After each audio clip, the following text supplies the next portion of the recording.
Hiyo maneno hatutakubali kamwe, na tumesema tukiwa pale hapo town, wenye biashara kila mtu ajipange.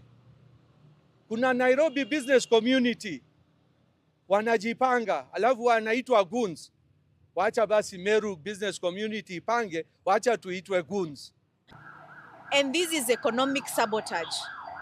Isije ikarudiwa tena. And we sound a stern warning. Kwa wale watu ambao wanatumika, vijana wetu, msikubali kutumika. Sasa wale ambao wameshikwa na polisi watatolewa ndani na nani? Si ni wazazi ndio wanaumia? Na wazazi wetu, tuambie watoto wetu ukweli. Tusiwafiche, wasije wakatumiwa na njia mbaya.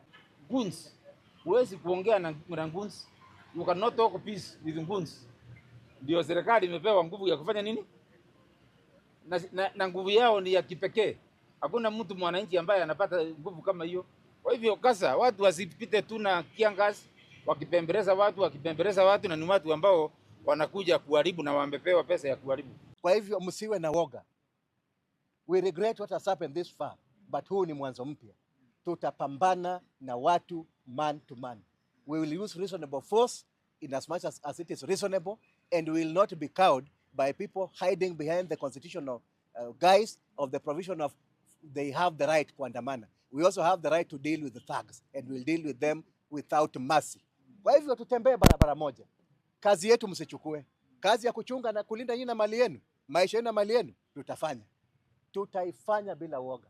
Tuko na watu 70 wenye wataenda kotini leo, na definitely the investigators wataomba muda zaidi, what we call custodial orders, kumalizia uchunguzi. Kuna walalamishi, wale watu mali yao iliporwa, bado hawajaandika taarifa, lazima waandike taarifa. Kuna CCTV cameras, lazima isomwe. Kuna forensic analysis ya masimu, ndio tujue nani alikuwa wapi.